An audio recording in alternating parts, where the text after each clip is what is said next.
Bienvenue dans cette nouvelle édition du QG Week-end. Voici les titres de l'actualité. L'homme d'affaires Patrice Talon est officiellement le nouveau président élu de la République du Bénin.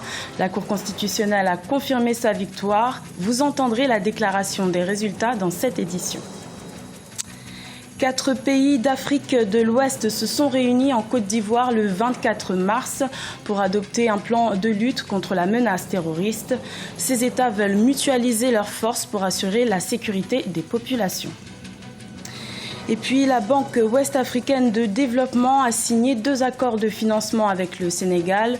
Le montant global s'élève à 33,4 milliards de francs CFA. Je vous le disais en titre, la Cour constitutionnelle béninoise a confirmé ce vendredi la victoire de l'homme d'affaires Patrice Talon comme président de la République du Bénin. Le second tour du 20 mars l'opposait au Premier ministre sortant, Lionel Zinsou. Les résultats officiels ont été proclamés par le président de la Cour constitutionnelle, le professeur Théodoro Olo. Je vous propose de l'écouter. Électeurs inscrits. 4 476 348. Votants, 3 138 624. Suffrages exprimés, 3 107 002. Suffrages obtenus par M. Patrice Atanas Guillaume Talon, 2 30 941, soit 95,37%. M. Lionel Alain Louis Zissou Dernet, 1 76 061, soit 34,63%. Considérant qu'il ressort des résultats ci-dessus arrêtés, que M. Patrice Atanas Guillaume Talon a recueilli au second tour la majorité des suffrages exprimés requises pour être déclaré élu président de la République, conformément à l'article 45 de la Constitution précitée. En conséquence, article 1er proclame M. Patrice Atanas Guillaume Talon élu président de la République. Article 2 dit que la présente proclamation est provisoire et ne sera définitive qu'après la décision de la haute juridiction sur les contestations éventuelles des candidats à l'élection présidentielle du 20 mars 2016. Article 3 dit que les recours en contestation doivent intervenir dans le délai de 5 jours à compter de la présente proclamation. La Coupe d'Afrique des Nations 2017 de football se prépare au Gabon.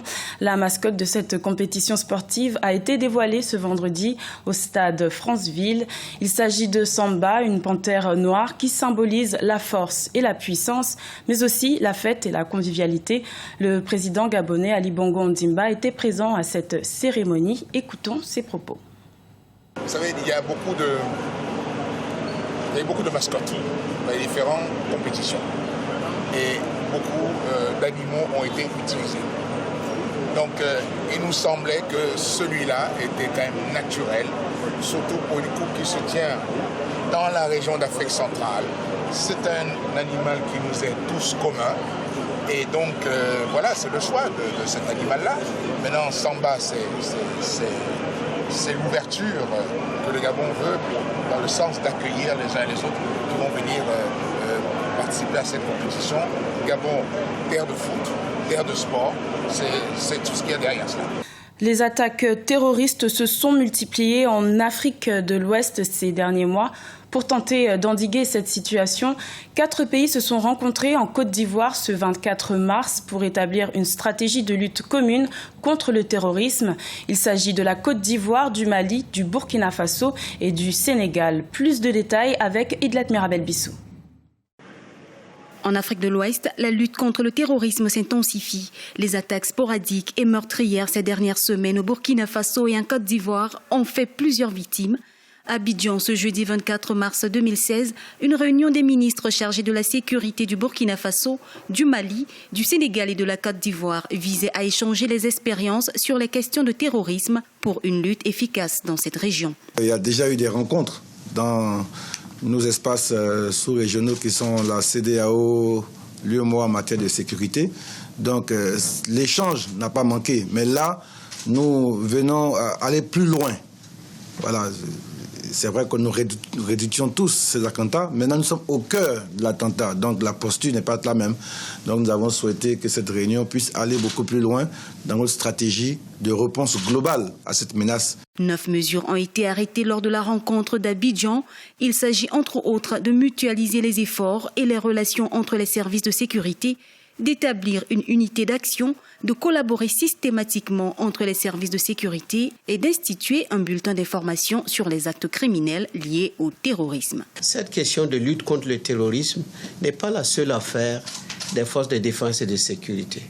C'est de toute la population. C'est pourquoi nous interpellons aussi nos populations à nous aider dans le domaine des informations qui sont très importantes. La rencontre des ministres en charge de la sécurité en Côte d'Ivoire prévoit aussi d'accélérer la mise en place de la carte d'identité biométrique dans la sous-région et d'harmoniser les normes de surveillance des frontières. Le Sénégal et la Banque ouest-africaine de développement ont signé des accords de financement de 33,4 milliards de francs CFA. Cette somme devrait servir à la réalisation d'ouvrages de développement comme les infrastructures routières et les chantiers d'électrification. Deogracias Podo. Le Sénégal et la Banque ouest-africaine de développement ont signé vendredi 25 mars 2016 deux accords de financement d'un montant global de 33,4 milliards de francs CFA. L'État sénégalais a d'abord bénéficié d'un financement de 20 milliards de francs CFA pour la phase 1 de son programme prioritaire de désenclavement. La BOAD, qui reste dans sa logique de soutien à la croissance économique dans l'UEMOA, marque ainsi son appui à la réalisation de ce programme. Ce dernier concerne essentiellement la réalisation d'infrastructures routières.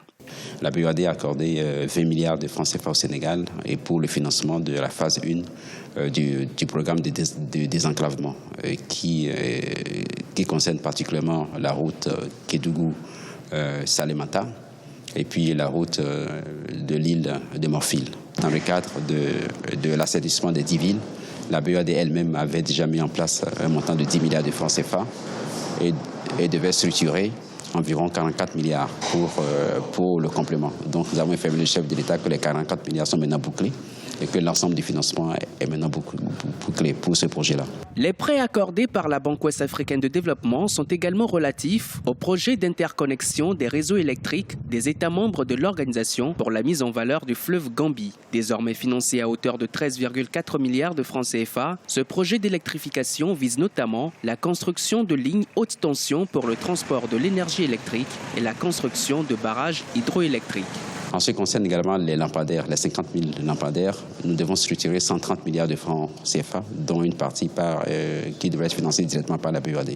Là également, j'ai assuré le chef de l'État que le financement est maintenant bouclé et que nous pouvons passer à la phase opérationnelle. Les apports financiers de la BOAD au Sénégal depuis 2012 sont évalués à 160 milliards de francs CFA. Porté sur les fonds baptismaux en novembre 1973, avec un capital d'environ 2,4 milliards de francs CFA, la Banque ouest-africaine de développement s'investit surtout dans le développement des 8 pays membres de l'Union économique et monétaire ouest-africaine.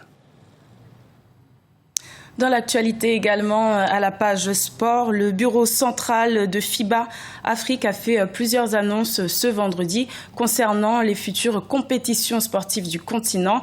Elle a décidé que l'édition 2017 de l'Afrobasket se tiendra en République du Congo en août 2017. Les FIBA Africa U18 Championship 2016 masculin et féminin devraient se tenir respectivement au Rwanda et en Égypte. C'était le journal de la rédaction. Merci de l'avoir suivi. Retrouvez dans quelques instants une nouvelle édition de l'information sur Africa 24.